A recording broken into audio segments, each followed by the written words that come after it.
Hey, je suis avant tout désolée pour la luminosité caca parce que dehors il fait très moche, il va y avoir de l'orage, il va pleuvoir. J'aurais dû attendre un autre moment un peu plus ensoleillé avec une meilleure luminosité pour filmer, mais je voulais pas attendre parce que c'est la vidéo que j'attendais le plus pour tourner, parce que c'est le mois que j'attendais le plus de vivre, parce que c'est le challenge que j'avais le plus envie de faire. Et en fait le seul challenge que j'ai envie de faire chaque année. Il s'agit du coup du challenge au mois de la fantasy qui est organisé par Piketty Booking et qui se déroulera pendant tout le mois de mai. Déjà merci encore beaucoup à Piketty d'organiser ça chaque année avec toujours un petit soupçon, enfin un gros soupçon de créativité, d'originalité pour diversifier un peu le truc chaque année. Cette fois-ci le thème sera autour de la forêt enchantée, thème qu'elle a choisi d'animer en incarnant plusieurs personnages. Je vous mets évidemment la vidéo originale dans la barre d'infos pour avoir toutes les consignes et voir la mise en scène qu'elle a effectuée pour mettre en avant ce challenge. Et on commence tout de suite avec ma palle que j'ai trop envie de déglinguer tout de suite, parce que en gros en avril je me suis surtout concentrée sur des livres contemporains qui est vraiment loin d'être mon genre de prédilection par rapport à la fantasy, et du coup ça me manque en fait de me replonger dans un bon univers de fantasy pour retrouver les mécanismes qui me font tant vibrer. Et j'avoue qu'en même temps participer à ce challenge me stresse un peu parce que ces derniers temps j'ai un rythme mais catastrophique de lecture, vraiment j'arrive pas trop à finir une lecture parce que je me détache, je me distancie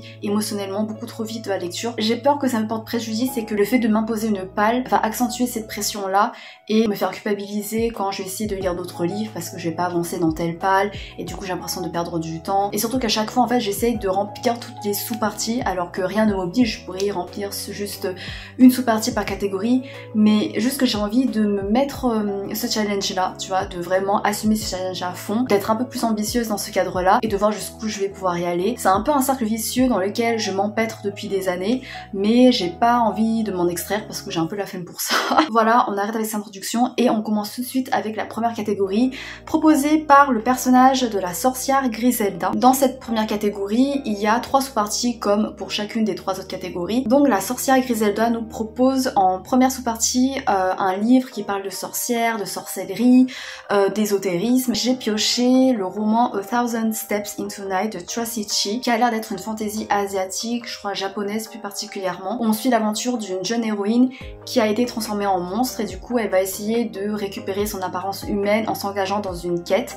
Et de ce que j'ai compris en lisant très brièvement le résumé, c'est que ça va la conduire vers des réflexions sur son identité en tant qu'humaine ou en tant que créature, un truc comme ça, enfin je sais pas trop. Ça a l'air d'être un parcours initiatique, assez métaphorique, d'être imprégné du folklore asiatique, du folklore japonais, donc ça peut être hyper intéressant. Et je crois que j'avais trouvé ce titre en cherchant justement des ouvrages de fantasy asiatique parce que c'est vraiment genre le truc qui me plaît le plus, et encore mieux s'il y a peu ou voire pas de romance. Et j'espère que ça, je l'ai croisé au détour d'une liste où il n'y avait pas de romance, je me rappelle plus, je mélange tous les titres que je trouve. J'espère qu'il n'y a pas vraiment de romance, parce que ce serait rafraîchissant pour moi et ce serait moins lourd à lire. Mais s'il y a de la romance mais que les autres trucs c'est vraiment très bien maîtrisé, bah j'ai trop hâte aussi. La deuxième sous-partie, c'est la sous-partie de Foire itinérante, du coup un livre dans lequel il y a de la bonne aventure, ça parle de tarot, il y a des créatures hors normes, c'est une histoire de clan. Et j'ai choisi le premier tome d'une longue saga dont j'ai acheté les 4 premiers tomes en septembre dernier et qui est disponible que en anglais je crois normalement. Il s'agit du tome 1 Unsolved de Will White. C'est une saga qui a attisé ma curiosité parce que on est une fois de plus dans un univers de fantasy asiatique avec des airs de, alors je sais plus c'est du wuxia ou du xianxia, en tout cas c'est un genre chinois avec des histoires de cap et d'épée, et du coup ça va remixer ça sous une plume américaine, parce que je crois que Will White est américain, je sais pas trop, je sais pas du tout, mais en tout cas la base de l'univers m'intéresse parce qu'en gros on a différents clans qui ont des pouvoirs qu'ils exploitent pour pouvoir rendre honneur à leur clan, pour pouvoir respecter certaines valeurs propres à leur communauté. Sauf que le héros qu'on suit, lui, n'a pas de pouvoir et du coup il est discriminé, et je crois qu'il va devoir s'engager dans un examen sans avoir de pouvoir, donc ça peut vraiment lui porter préjudice et ça peut être hyper palpitant également à lire. J'avais commencé à lire les premières pages et le mec, le protagoniste, m'avait l'air doté d'un certain sarcasme qui me rappelait un peu Percy Jackson, donc j'ai trop hâte de continuer. Et la dernière sous-partie de ces catégories, c'est La chasse aux sorcières, du coup un livre de dark fantasy où il y a une enquête, où il y a des meurtres, où il y a un système anti-magique. Donc j'ai mis La 9e maison de Leigh Bardugo parce que c'est un livre que j'avais envie de lire depuis je sais pas combien d'années depuis sa sortie, parce que Les Verdugo, du coup j'ai lu Six of Crows, j'ai lu King of Scars, enfin j'ai lu vraiment tous ces autres livres. Grisha, bon bof, mais Six of Crows, genre c'était la vie quoi. 9e maison, en fait d'un côté je suis assez excitée parce qu'on a l'air d'être dans une ambiance Dark Academia assez flou, assez ambigu, avec pas mal de mystères autour d'une académie. Ça a l'air oppressant, ça a l'air hypnotisant, mais en même temps apparemment l'histoire peut te perdre et ça peut être assez confus et assez perturbant au point que tu peux lâcher l'affaire et juste te distancer de l'histoire. Donc j'ai un peu peur. Et j'ai mis un autre livre dedans qui est le premier tome des Salauds Gentilshommes de Scott Lynch. C'est une saga, on me l'a conseillé, j'ai vu beaucoup de bonnes critiques et pour tout avouer j'avais commencé à le lire l'année dernière. J'avais bien avancé mais j'avais abandonné parce qu'après j'étais partie à Taïwan et je trouve que c'est une lecture assez exigeante au niveau de la compréhension, au niveau de la plume, ce qui est une très bonne chose évidemment, mais juste que j'avais pas la tête à ça parce qu'il y avait beaucoup de préparatifs pour préparer mon départ à Taïwan, enfin voilà. J'étais pas dans le mood mais j'ai envie de me replonger dans l'aventure, de retrouver les personnages. J'avoue j'étais pas attachée plus que ça aux personnages, à leur fin de famille, mais il y a un truc qui m'intrigue et j'ai envie d'accrocher, tu vois. Et pourquoi j'ai mis dans cette sous-partie parce que j'ose espérer qu'il y a une enquête, qu'il y a des meurtres peut-être, en tout cas que ça fait un peu Six of Crows mais en plus mature et en plus poussé, j'ai l'impression. Du coup peut-être qu'il y a une enquête, des trucs de stratégie qui font que je sais même pas si ça va être dans cette sous-partie, mais on verra. En tout cas, j'ai deux possibilités. Donc dans tous les cas, avec la 9e maison, je peux valider cette sous-partie. Ensuite, il y a la fée-lé. J'aime beaucoup le jeu de mots. J'ai mis du temps à le comprendre et ensuite, c'est quand je l'ai réécrit, tu vois. J'étais ah, mais la fée-lé, genre la fée-lé. Voilà, bref. Je mets beaucoup de temps à comprendre. Bref, dans cette catégorie, on a 3 sous-parties, dont la première sous-partie, c'est se sentir pousser des ailes. Donc, lire une relique de la Palle. Ce mois-ci, cette année, j'ai envie que ce soit le bon mois pour entamer mon aventure avec T.J. Klune. Je n'ai jamais lu ses livres, même si j'en ai entendu beaucoup de bien et du coup justement ça a titillé ma curiosité. J'ai mis dans cette sous-partie La maison au milieu de la mer céruléenne. Évidemment j'ai entendu beaucoup de bien, c'est un récit LGBT friendly, c'est hyper good vibes, c'est hyper cocooning, je crois qu'il y a une fin de famille. Et peut-être que je mets également dans cette catégorie Sous la porte qui chuchote parce que pour le mois de mai, pour le mois de la fantasy, j'ai envie de faire un bon gros vlog dédié à T.J. Klune, dédié à ma rencontre avec sa plume où je lis ces 2 livres avec un autre livre que je présenterai dans la suite du challenge, donc pourquoi pas. Dans la deuxième sous-partie c'est Poudre magique, du coup un livre court ou le livre qui te fait le plus envie, et j'ai mis La première loi de Joe Abercrombie. Ce livre il m'a donné envie depuis que j'ai vu la critique des mots de l'imaginaire. Je m'attends à une dark fantasy avec des personnages moralement complexes, moralement gris, torturés, cabossés. Tu t'attaches parce qu'ils ont un aura tragique qui est assez fascinant peut-être, je sais pas trop, avec peut-être une fin de famille un peu dark. Il y a l'orage qui arrive pile quand je parle de ça, c'est le timing. Donc ça donne trop envie. En même temps j'ai un peu peur parce que ça a l'air assez exigeant niveau lecture, mais j'ai trop envie. Et la dernière sous-partie de cette catégorie c'est Fairy Tales, donc un livre de contes, de royauté, où il y a des châteaux, il y a des princesses. Alors j'ai mis un livre, ça répond pas trop aux vibes de contes de fées, mais cette année mon plus gros challenge en fantasy c'est de me mettre enfin au Trône de Fer. En fait j'avais déjà lu les 3 premiers tomes je crois de la première intégrale, mais j'avais abandonné en cours de route, du coup ça fait des années et du coup mes souvenirs sont complètement estompés.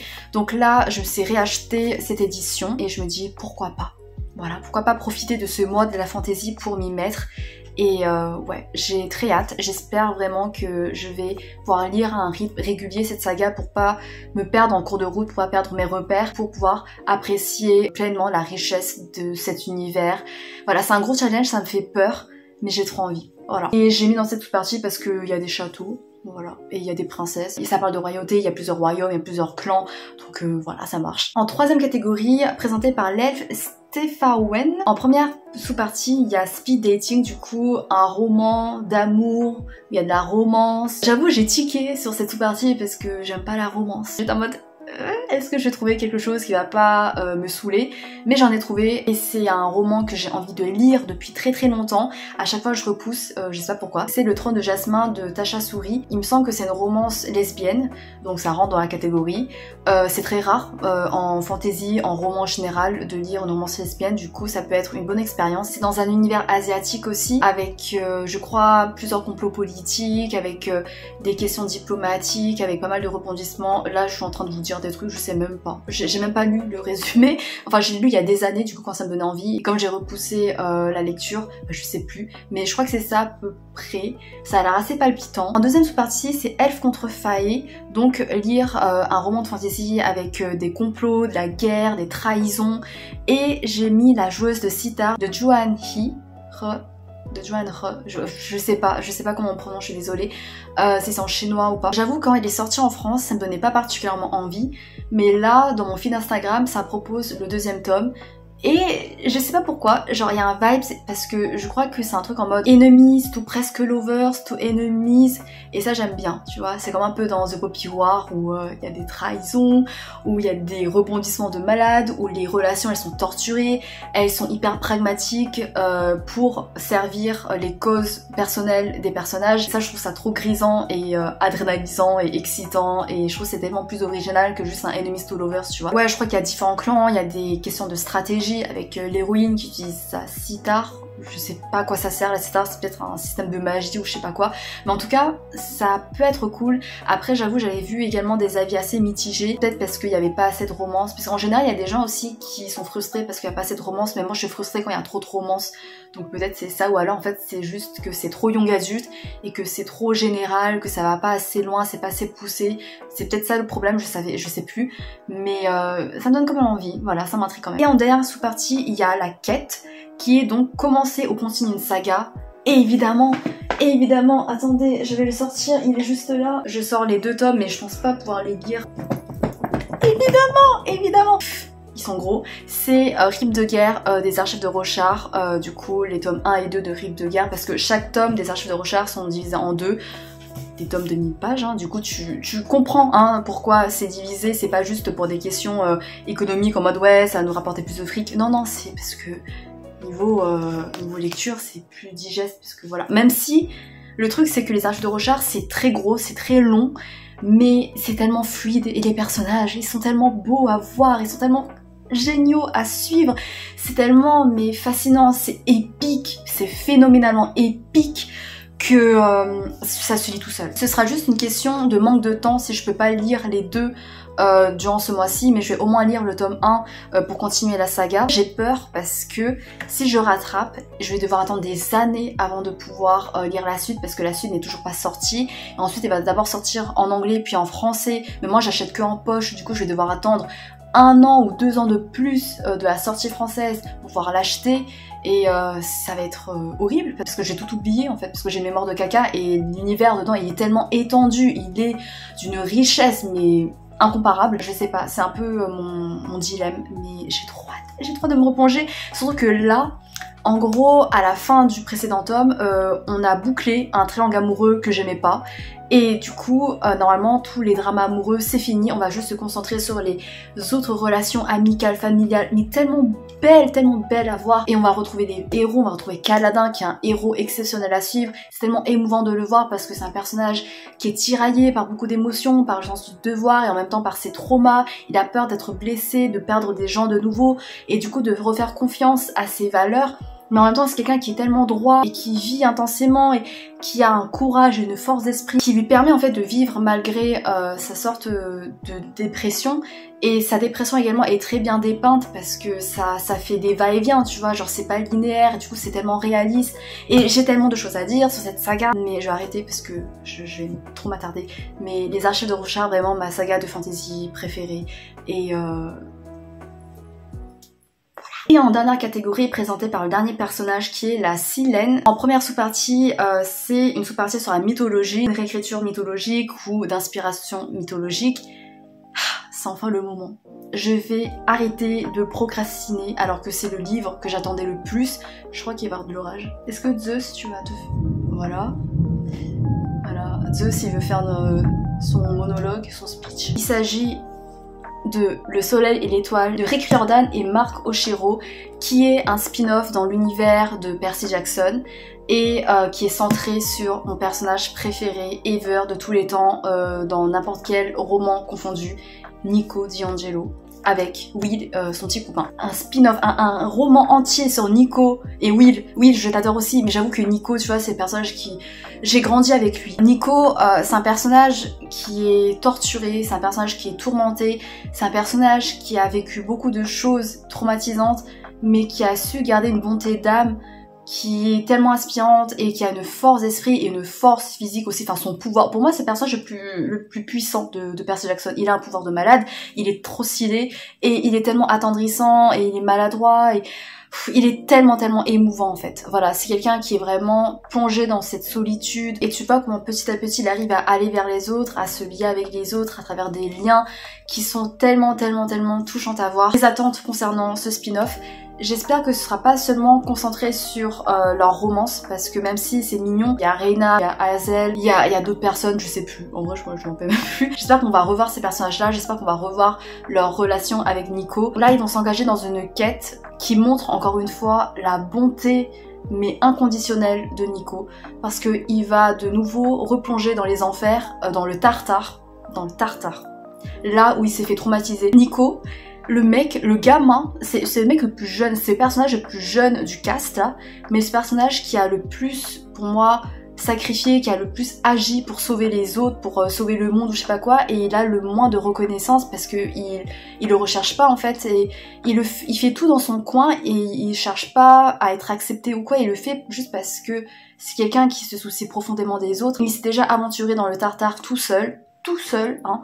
T'as d'autres personnages qui sont aussi aventurés dans le Tartare et qui ont été traumatisés alors qu'ils étaient ensemble, ils étaient deux, et Nico il a fait ça tout seul et là il va replonger dedans pour pouvoir sauver un ami. En même temps j'ai peur parce que ça va peut-être remuer des traumas en lui et je suis très sensible vis-à-vis de Nico en fait. À chaque fois qu'on parlait de lui dans les autres sagas de Percy Jackson, je pleurais parce que je suis trop sensible et voilà, du coup j'ai hâte. En même temps j'ai un peu peur d'être déçue parce que mes attentes sont tellement hautes, mais en même temps c'est Nico. Mon goal c'est également de faire un vlog où je lis ce livre là, peut-être sans spoiler pour que tout le monde puisse voir mon avis, et en même temps bah je parle de mon avancée dans la série live action de Percy Jackson parce que j'ai toujours pas vu à part les 2 premiers épisodes, donc voilà, ce sera l'occasion de peut-être faire un vlog spécial univers de Percy Jackson, ce serait trop cool. À chaque fois j'arrête pas de beaucoup parler. Dans la deuxième sous-partie c'est un livre sur l'anthropomorphisme ou alors dans le genre du Beat Lit, en tout cas avec des métamorphes, avec des animaux. Ce livre là va rejoindre mon vlog challenge TJ Clown qui est de lire le premier tome du clan Bennett, Le Chant du Loup. C'est un livre qui me donne très envie, c'est le livre qui me donne le plus envie parmi toutes les œuvres de TJ Clown parce que j'ai vu la critique de Tiboudou Boudou, qui est une youtubeuse que j'aime beaucoup, qui parle avec beaucoup d'amour et de passion et de dévotion de cette saga de clan Bennett, parce qu'apparemment ça met beaucoup en avant les questions de liens, les questions de relations humaines, comment ça peut t'apporter, comment ça peut t'enrichir, te faire évoluer, te faire grandir. Au début j'étais assez réticente parce que je pensais que c'était juste une romance mais apparemment les autres relations sont aussi très bien dépeintes, il y a vraiment une question de fin de famille qui est très mise en avant, donc voilà, j'ai hâte de voir tout ça, j'ai beaucoup d'attentes. En dernière sous-partie, du coup c'est Lac Enchanté, du coup un roman avec des sirènes, de la piraterie qui se passe sur l'eau, avec des bateaux et tout, et j'ai trouvé genre le roman parfait, genre rien que le titre, Les Aventuriers de la Mer de Robin Hobb, évidemment. J'avais lu les 5 premiers tomes ou les 6 premiers tomes de l'Assassin Royal et je crois que du coup fallait s'arrêter à là pour ensuite entamer avec Les Aventuriers de la Mer avant de revenir sur l'Assassin Royal. Et j'avoue que la fin de la première partie de l'Assassin Royal, bah j'ai pas trop aimé, j'étais déçue de la fin où tu sais t'as toute la quête avec vérité qui se conclut. Ça m'a beaucoup réfréné dans mon avancée dans l'univers de Robin Hobb, mais j'ai entendu tellement de bien, notamment sur la chaîne de Alex Bouquin en Prada, avec une amie aussi qui m'avait beaucoup trop bien vendu Les Aventuriers de la Mer, parce qu'apparemment on a un cast de tonnerre, on a un cast explosif, une héroïne qui est super cool à suivre, c'est hyper fluide à lire, c'est entraînant, il y a beaucoup d'aventures, donc peut-être que ce sera une occasion pour me réconcilier un peu avec l'univers de Robin Hobb parce que j'ai rien à reprocher à sa plume, c'est tellement entraînant, tellement fluide et tellement immersive, tu t'embarques avec elle et tu navigues au gré des flots qu'elle provoque en toute confiance parce que c'est tellement beau à lire, voilà. Et du coup j'ai très hâte. Voilà, j'ai enfin fini ma palle. Franchement en relisant les titres que j'ai envie de lire là, oh, ça me donne trop envie. Genre j'espère avoir le temps, j'espère. Normalement je serai en plus aux Imaginales, donc ce sera vraiment un mois plongé dans la fantasy. J'espère que mes habituels pains de lecture en ce moment vont pas me poser problème dans ma progression dans ce challenge, parce que j'ai envie vraiment de prendre tellement de plaisir, de renouer avec la lecture à travers ce challenge. Oh, il y a tellement de titres, oh, ça me hype trop. N'hésitez pas à me faire part de votre pal du mois de la fantasy, ça me fera peut-être découvrir quelques titres. J'ai trop hâte qu'on partage cette aventure à travers différents vlogs, à travers différentes vidéos peut-être consacrées à ce genre-là. Merci infiniment d'avoir regardé jusqu'à la fin et j'espère vous retrouver pour les autres vlogs, pour mon avancée dans ce challenge, dans la vie littéraire en général. D'ici là, très bonne lecture à vous et à bientôt peut-être, je sais pas, j'espère. Salut!